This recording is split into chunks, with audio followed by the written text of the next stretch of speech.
Hai Sobat Kaum, selamat datang di podcast Kaum Mengudara. Aku Feni Sregar dari Kaum Telapak yang akan menjadi host dalam podcast Kaum Mengudara Bincang Lingkungan di episode ketiga.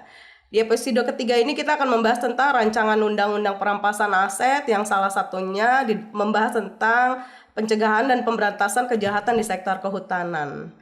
Nah, hari ini kita udah kedatangan dua narasumber istimewa. Ada Bang Abu Meridian, salah satu campaigner leader di Kaum Telapak. Hai Bang. Halo Feni. Sehat Bang? Selamat pagi, sehat. Lalu ada Mbak Fauzia, Kak Fauzia dari peneliti hukum Auriga Nusantara. Halo Kak. Oke. Nah, kita langsung aja nih ya Bang sama Kak Fauzia. Kita bahas tentang saat ini kan kita punya penegakan hukum tentang di sektor kehutanan. Nah, dari pengalaman Bang Abu nih, penegakan hukum yang saat ini ada di Indonesia, apakah sudah efektif memberikan efek jera bagi pelaku kejahatan lingkungan, khususnya di kehutanan? Oke, terima kasih Feni. Jadi kalau kita bicara tentang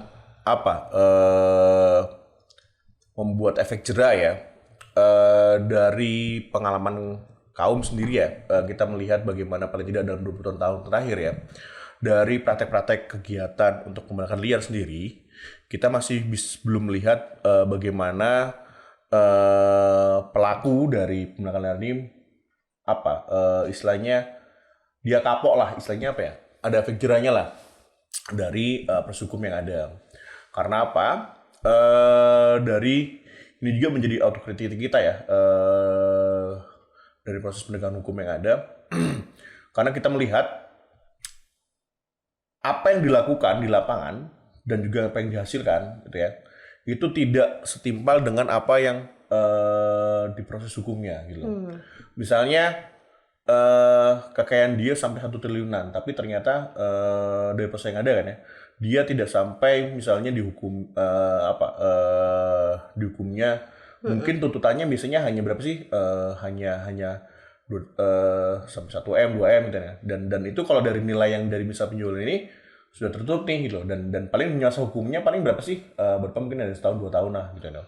Gitu loh. Nah, tapi memang kita melihat dari proses 20 tahun terakhir ini kita lihat ada peningkatan yang dulu mungkin hanya para pelaku istilahnya yang di lapangan, misalnya pegawai sensor kayunya kah, terus atau driver yang membawa kayunya kah. Tapi saat ini sudah bisa sampai ke ranah direktur atau pemilik perusahaannya gitu. Tapi tadi kita melihatnya kalau untuk efek jerahnya kita belum melihat sampai ada efek jerahnya gitu. Dan memang kita menginginkan kalau bisa memang pelaku-pelaku yang istilahnya melakukan ilegal ini ya mereka mendapat efek jerah lah. Misalnya mungkin mereka sampai misalnya ada dicabut semua nih seluruh kekayaannya dia atau semacam dimiskinkan gitu. Yeah. Begitu. Nah, saat ini kan kita sedang membahas salah satunya tentang ada RU perampasan aset ya Bang. Betul, ya. Yeah. Nah, ini juga berkait dengan salah satunya kejahatan lingkungan di sektor kehutanan. Nah, ini Kak Fauzia mungkin bisa jawab tentang RU perampasan aset itu apa sih Kak gitu saat ini yang sedang didorong kawan-kawan? Oke, jadi RUU Perampasan Aset itu adalah suatu rancangan undang-undang di mana rancangan ini mengatur bagaimana negara merampas hasil tindak pidana yang dilakukan oleh pelaku tindak pidana. Yeah. Nah, RUU Perampasan Aset ini, konsep yang diusung oleh RUU Perampasan Aset ini adalah non-conviction based. Artinya perampasan aset yang dirampas itu tidak terpaku pada suatu pemidanaan. Jadi dia bukan perampasan aset dalam rangkaian penegakan hukum pidana, tapi dia di ruang yang berbeda. Perampasan aset ini tidak menghilangkan sifat pertanggungjawaban pidananya, namun sebuah alternatif lain untuk mengambil aset-aset yang merupakan hasil tindak pidana.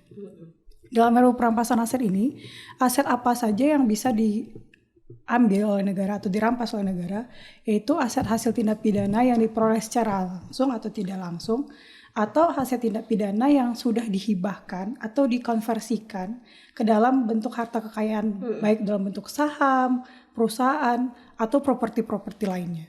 Itu mungkin bisa menjawab dari permasalahan tadi. Ya. Kalau kita lihat menyambung yang dikatakan Mas Abu juga, bahwa kalau kita lihat undang-undang kehutanan atau undang-undang lingkungan hidup lainnya, ancaman pidana maksimal ancaman pidana yang diberikan itu kan berkisar dari 5 sampai 10 tahun. Lalu pidana denda itu paling hanya 1 miliar. Betul. Sedangkan aset hasil dari tindak darinya, itu lebih dari melebihi daripada itu. Kerugian negara yang dihasilkan oleh tindak pidana lingkungan bahkan sampai triliunan rupiah. Nah, disinilah ruang yang bisa dijawab oleh RUU perampasan aset dalam sektor kehutanan. Nah, kita kan juga sudah punya tindak pidana, undang-undang tindak pidana pencucian uang. Betul. Nah, bagaimana sih dia kedudukannya? Apakah dia sama? Kalaupun ada pembeda, apa yang membedakan RUU perampasan aset dengan undang-undang yang kita singkat TPPU ya? Oke, jadi dalam TPPU itu dia sebenarnya sudah mengadopsi perampasan aset. Namun perampasan aset dalam TPPU itu ada 2, RUU perampasan aset dalam penegakan hukum pidana dan ada penegakan hukum perdata. Dalam pasal 66 TPPU, saya ingatku kalau tidak salah, itu dia TPPU itu bisa dijatuhkan ketika terdakwa in absentia, ketidakhadiran, kemudian itu bisa digunakan. Cuman kemudian penyidik jarang menggunakan itu. Serta dalam pembuktian TPPU harus terbukti pidana asalnya dulu. Itu yang membuat penyidik jarang menggandengkan undang-undang TPPU dengan kejahatannya. Itu yang menjadi.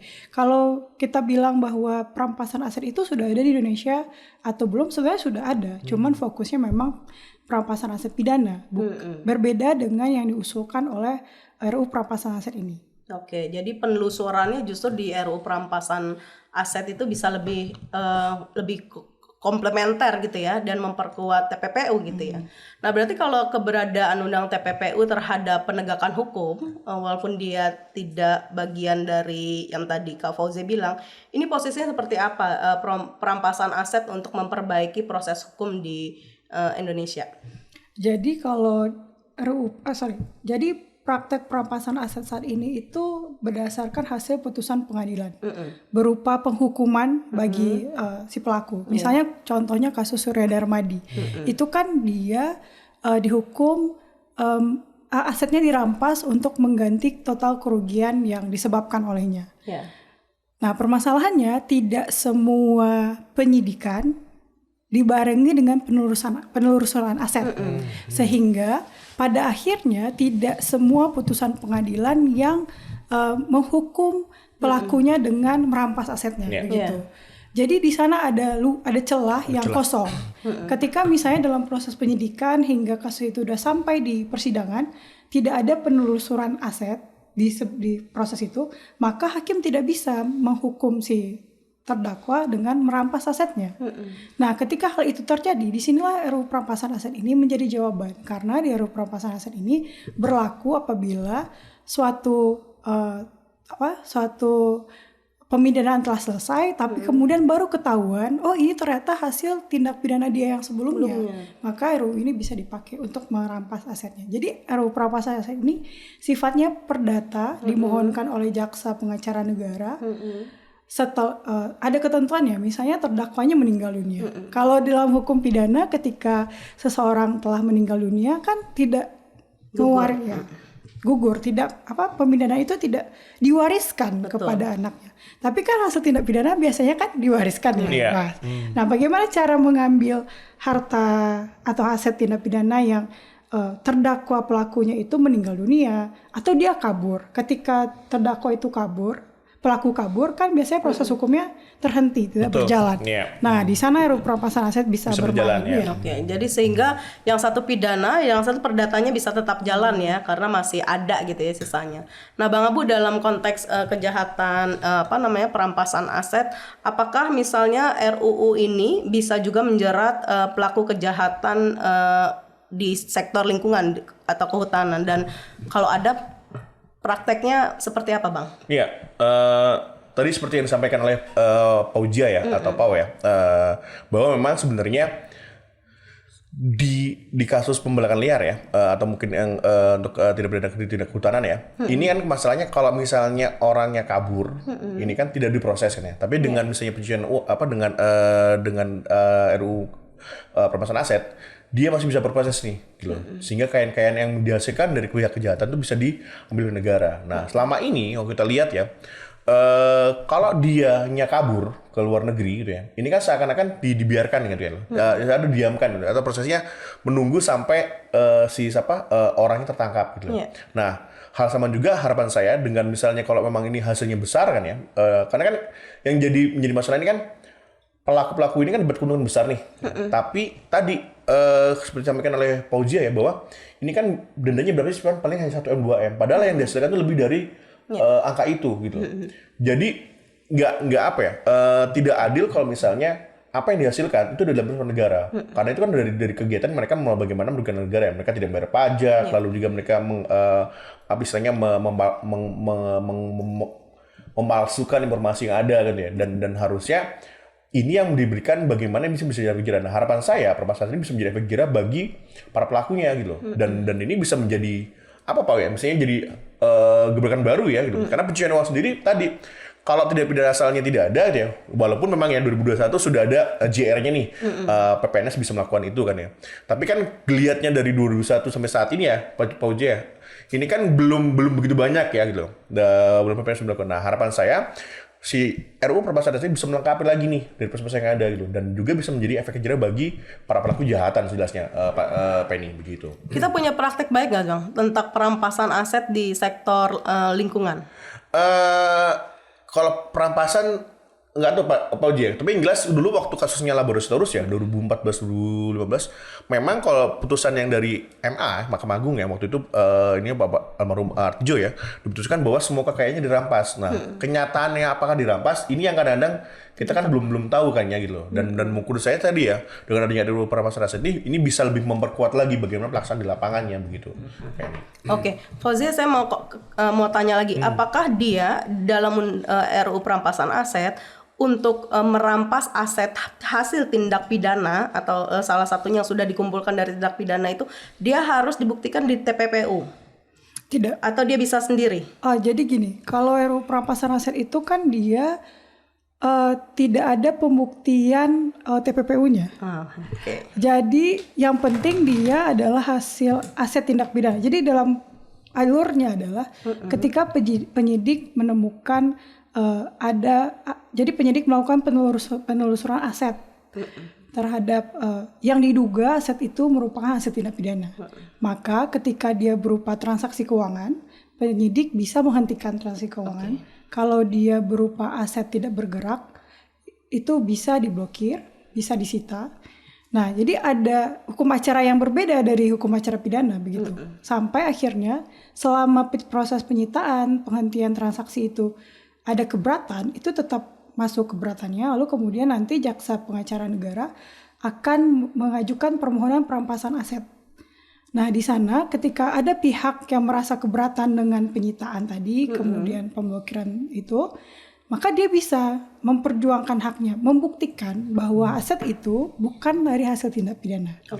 Nah, tapi ada catatan, ketika si pihak yang merasa dirugikan dengan penyitaan itu adalah terdakwa yang kabur, itu tidak bisa, dia tidak bisa memohonkan keberatan. Misalnya dia terdakwa yang kabur di luar negeri, lalu asetnya kita sita nih, dia tidak bisa mengajukan keberatan itu, karena kan dia sudah kabur. Nah, di sana poin dari RUU perampasan aset itu. Dan aset yang bisa dirampas baik di dalam dan di luar negeri. Betul. Ya? Oh, mantap. Nah, kalau dalam konteks ini perjalanan koalisi yang saat ini mengadvokasi RUU perampasan aset ini perkembangannya seperti apa? Lalu anggotanya siapa aja? Sudah melakukan apa aja kampanye dan advokasinya sejauh ini, Fauzia? Oke, jadi koalisi RUU perampasan aset ini dikoordinatori oleh ICW, teman-teman ICW.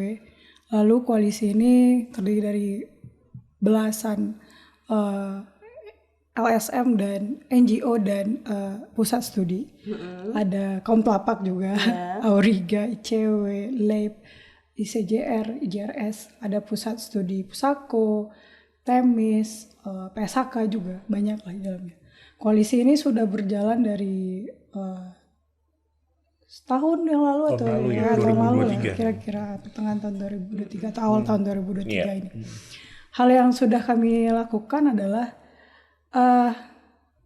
kami melakukan kajian dan ada beberapa brief note catatan dari draft yang ada. Jadi draft ini diusul oleh pemerintah. Ya. Kita tahu RUU Prampasan ini perjalanannya sudah panjang dari tahun 2008 masuk keluar prolegnas hingga kembali jadi prolegnas di pemerintahan Jokowi ini. Ya, usulan pemerintah ya. Usulan pemerintah. Jadi draft ini sudah selesai di pemerintah per Mei 2023. Itu dia sudah diserahkan ke DPR untuk dibahas judulnya, untuk dibahas bersama Supres, surat presiden soal RUU Perampasan Aset ini. Nah, kami koalisi mengawal proses ini, kami menginginkan RUU ini dibahas dan diusulkan. Tapi sejak draft ini masuk ke DPR, itu belum ada pembahasan di DPR sama sekali. Nah, apa yang kawan-kawan koalisi lakukan adalah tetap mengaungkan isu ini di publik agar tidak lupa lagi bahwa ada RUU Perampasan Aset yang masih menunggu sejak tahun 2008 gitu. Kami juga melakukan audiensi dengan beberapa lembaga negara, juga dengan beberapa anggota DPR dalam rangka mengawal prosesnya, mengawal substansinya juga. Kami sudah pernah audiensi dengan Kejaksaan, KPK, Bappenas, teman-teman koalisi, lalu dengan PPATK juga. Itu beberapa agenda yang sudah kami lakukan juga sejauh ini. Kalau di kaum telapak Bang, apa yang sudah kita lakukan untuk mendukung RUU Perampasan Aset? Karena kita bagian dari ini ya, bagian dari koalisi ya. Jadi kita memang beberapa kegiatan-kegiatan yang dilakukan oleh teman-teman untuk hearing dengan melakukan diskusi ya. Itu kan kita ikutilah. Kita bergabung juga dengan rekan koalisi. Dan kalau tidak salah kan juga kalau dari kaum kita melihatnya ini menjadi penting nih untuk kita juga menyuarakan tidak hanya dari dengan koalisi, tapi juga kita juga melakukan di sosial media kita juga kita informasikan dan juga dengan teman-teman koalisi gitu. Nah, ya harapannya dengan yang dilakukan oleh teman-teman koalisi dan juga masing-masing organisasi ya Paujia ya. Ini juga berharap publik pun bisa menangkap gitu dan juga mau ikut berpartisipasi kan gitu, ikut menyuarakan. Karena jangan sampai RUU yang memang kita harapkan bisa menjadi satu ini ya Paujia ya, bisa menjadi efek jerah lah ya gitu ya. Itu malah tidak terjadi gitu ya. Dan saya juga nggak tahu ya dengan tersisa mungkin berapa bulan lagi ya Paujia ya yang ada di DPR ya, apakah mungkin bisa disahkan tahun ini gitu ya. Tapi paling tidak kita dari rekan koalisi akan terus menyuarakan ya Paujia ya, bagaimana ini tetap harus dibahas dan juga diketok kan, dan juga mungkin harus harus disahkan kan ya gitu. Iya, jadi sebenarnya kami dari koalisi sangat mendorong RUU ini dibahas. Yeah. Tidak ingin juga cepat-cepat disahkan. Karena kalau teman-teman koalisi melihat ada beberapa catatan penting soal RUU Perampasan Aset ini. Karena kalau kita bandingkan draft yang terakhir dengan draft yang awal, itu ada beberapa perbedaan. Contohnya soal kekayaan yang tidak dapat dibuktikan, harta kekayaan yang tidak dapat dibuktikan. Kalau di RUU lama itu bisa digunakan kepada siapa saja, tapi di RUU ini dibatasi. Ada pembatasan. Nah, jadi itu jadi suatu diskusi juga soal apakah RUU Perampasan Aset ini memang harus mengakomodir soal kekayaan yang tidak dapat dibuktikan itu. Kemudian soal lembaga siapa ya, kewenangan ini harusnya berada di mana? Karena kan ini penegakannya itu soal prosesnya panjang dari penelusuran, penyitaan hingga pemeliharaan aset itu. Tentu ini tidak bisa diserahkan begitu saja kepada suatu lembaga. Takutnya ada abuse of power. Betul. Yeah. Nah, dalam rancangan draft ini yang akan mengelola aset itu adalah di bawah Jaksa Agung, di bawah Kejaksaan Agung. Kami dari koalisi mengkritisi itu. Boleh saja misalnya di bawah Kejaksaan Agung, tapi harus ada sistem check and balances. Harus ada pengawasan, harus ada bagian dari Kementerian Keuangan di dalamnya, lalu ada yang mengerti soal pemeliharaan aset. Karena aset ini bermacam-macam bentuknya. Bisa saja asetnya dapat berupa kapal, mobil mewah. Yang pemeliharaannya itu menghabiskan mahal juga, anggaran juga. juga. Jadi perlu lagi dibahas soal mekanisme soal Mekanismenya itu. betul ya. Soal lembaga juga, lalu soal Transparansi. hukum ya, transparansi, hukum acaranya juga banyak hal yang perlu dibahas. Kenapa? Yang penting dibahas saja dulu RUU. Jangan disahkan cepat-cepat juga. Sebelum dibahas, memang prosesnya udah sampai mana itu di dia. RUU-nya ini? Itu dia, belum ada pembahasan sama sekali di proses legislasi masalahnya. Biar sobat kaum tahu nih, ini salah satu RUU air mata kalau di DPR ya, karena memang punya kewenangan yang cukup kuat kan kalau terlaksana. Silakan Fos ya. Jadi RUU ini kan per Mei itu dia sudah supres dan draft RUU-nya sudah sampai di DPR. Nah, kami juga melakukan audiensi dengan beberapa anggota DPR udah sampai di mana tuh? Nah, kami nanya ini udah sampai mana nih gitu. Nah, pertanyaannya adalah mereka bilang belum ada surat penugasan kepada komisi manapun untuk membahas ini. Belum ada surat penugasan ya? Belum ada.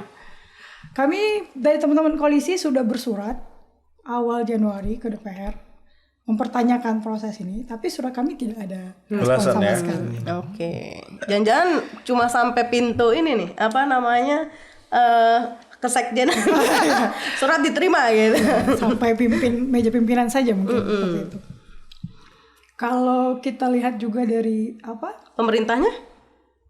Nah, kami juga audiensi dengan beberapa pihak pemerintah begitu.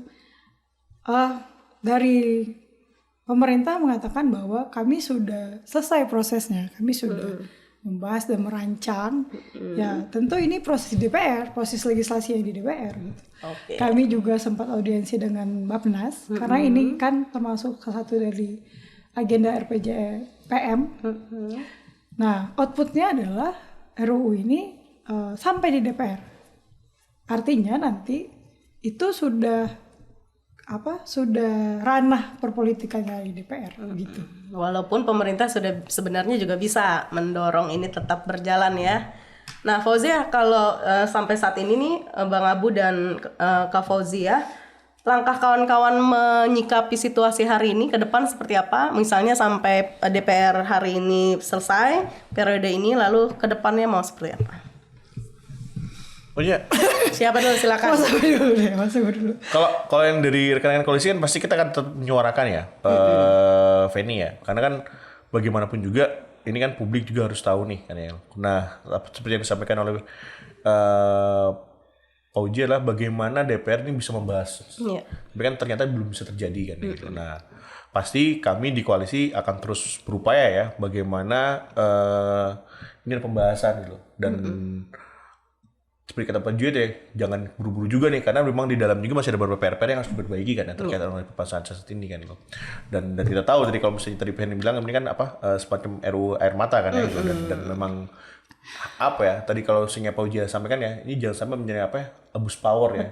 Digunakan beberapa pihak misalnya untuk menekan golongan orang ataupun golongan kelompok tertentu gitu ya.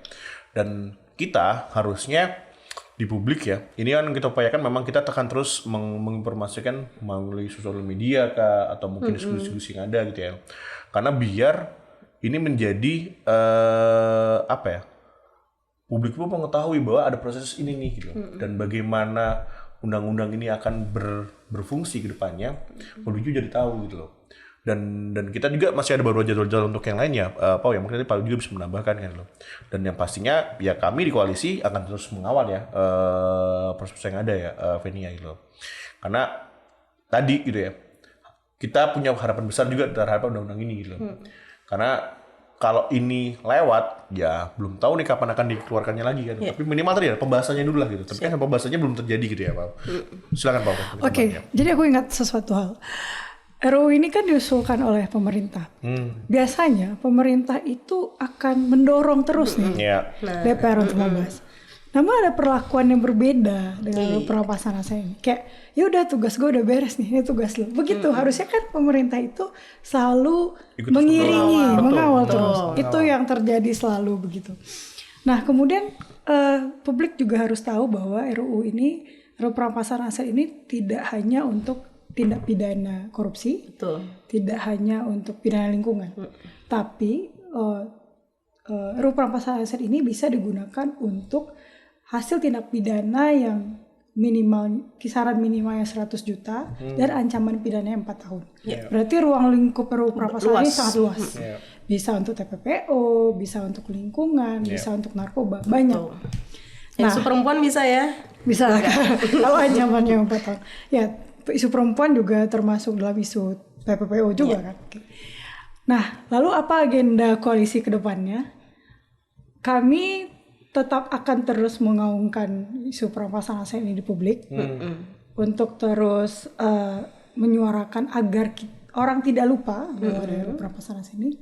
Lalu kami dari koalisi juga akan terus mengembangkan isu yang dibahas di draft ini. Lalu kami juga akan melakukan pertemuan-pertemuan atau audiensi-audiensi dengan pihak-pihak yang terlibat yang bisa mendorong RUU perampasan aset ini untuk dibahas dan disahkan begitu.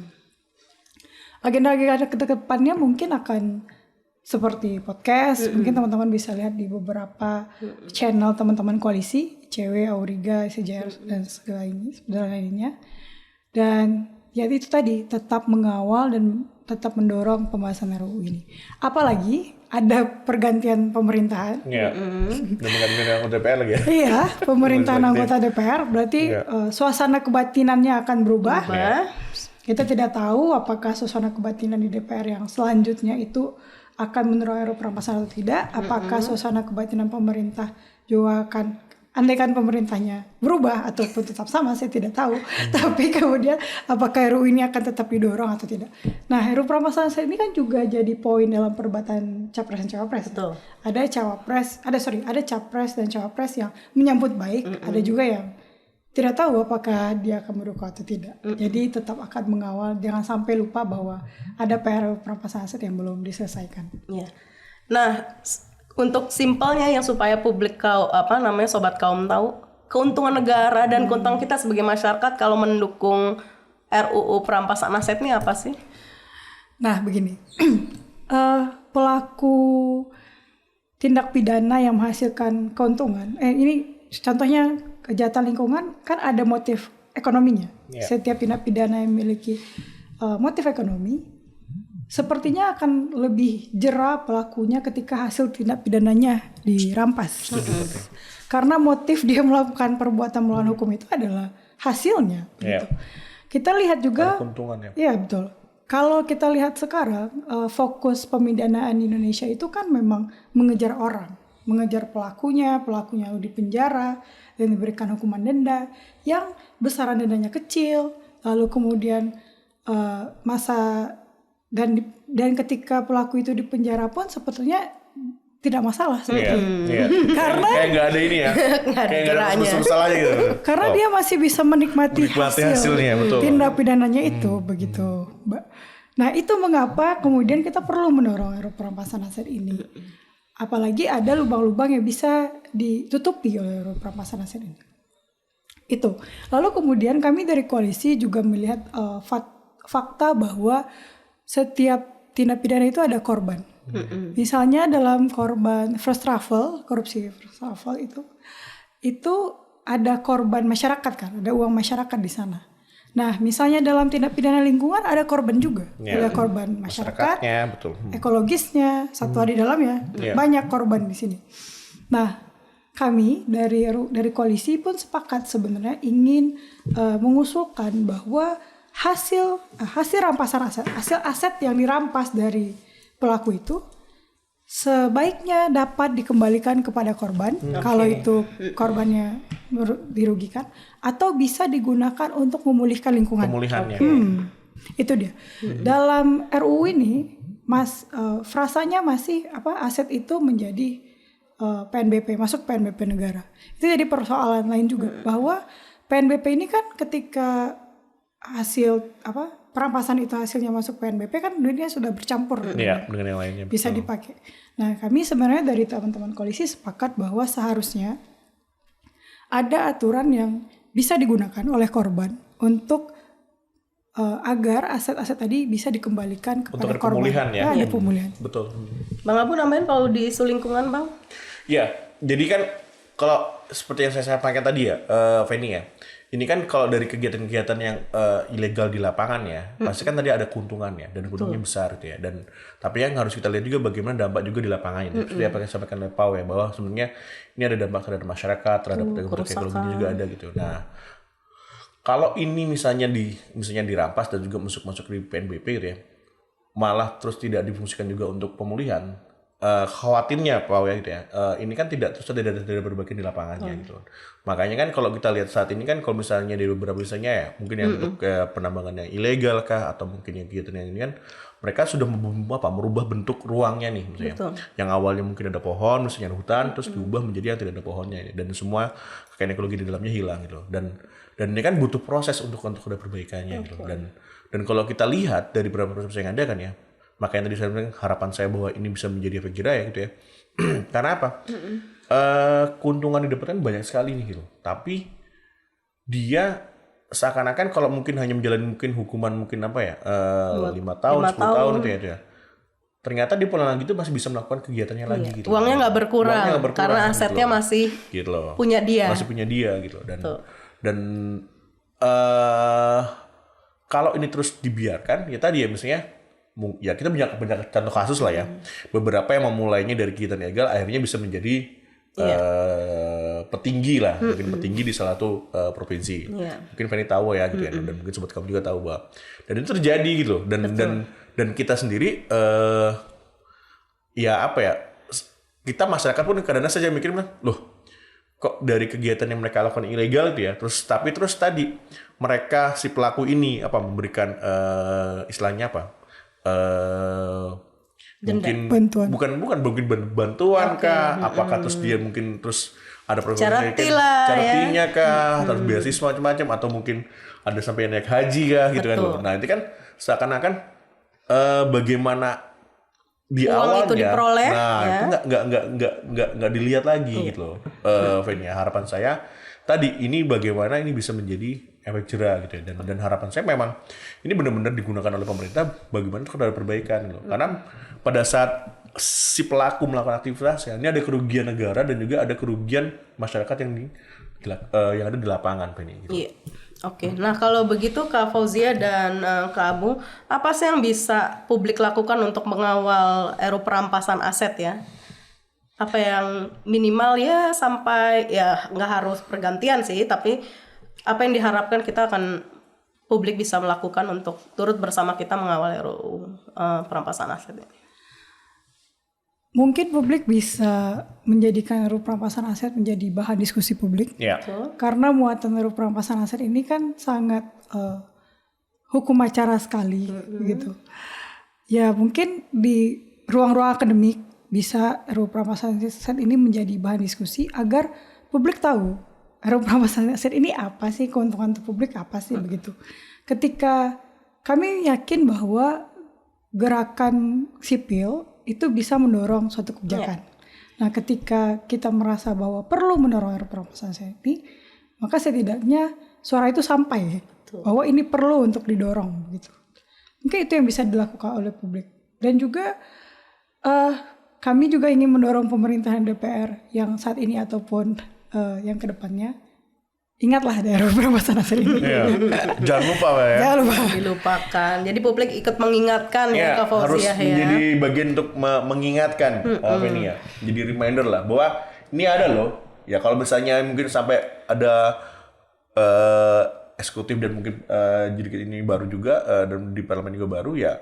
Saya pikir memang fungsi dari kita sebagai publik ya kita harus mengingatkan lagi nih. Ini ada prosesnya nih dan ini belum sampai dia apa-apakan nih ya, Pau ya. Gitu. Dan saya pikir ini fungsinya publik untuk mengingatkan kepada pengambil kebijakan. Iya. Gitu. Khususnya kawan-kawan terdampak ya, misalnya perempuan ada, kelompok adat, lalu juga petani, nelayan ya, dan kelompok-kelompok terdampak lainnya gitu ya Bang ya. Karena kalau kawan-kawan bertanya, kok dia habis korupsi kekayaannya tetap ada karena asetnya nggak dirampas, besoknya bisa tetap menjadi pejabat dan segala macam, itu secara simpelnya. Nah, closing statement dari kedua narasumber yang kece ini ada Bang Abu duluan, habis itu Kak Fauzia apa nih buat demokrasi kita ke depan, salah satunya di RUU perampasan aset. Kalau saya sih mungkin closing statementnya begini, Penny ya. bagaimana saya mengajak publik untuk terus mengawal proses terkait tentang RUU Perampasan Aset ini kan ya. Karena kalau tidak sampai terbahas tuh ya, ini kan akan jadi soal nih ke depannya gitu. Dan saya pikir kalau kita sendiri itu ya, kita tidak misalnya mengajak ataupun misalnya ini ya, dan kita tidak mengingatkan ya, pasti orang akan lupa nih ternyata ada pembahasan ini gitu. Dan saya memang berharap tidak hanya kita nih di teman-teman aktivis ya Pau ya, bahwa sebenarnya publik juga harus mempunyai terlibat juga dalam mengingatkan pemerintah terkait RUU Perampasan Aset ini gitu. Kak Fauzia? Jadi RUU Perampasan Aset ini dapat menjeratkan pelaku karena aset hasil tindak pidana itu diambil. Juga ini untuk pembaharuan hukum. Betul. Yang biasanya follow the person menjadi follow the money begitu.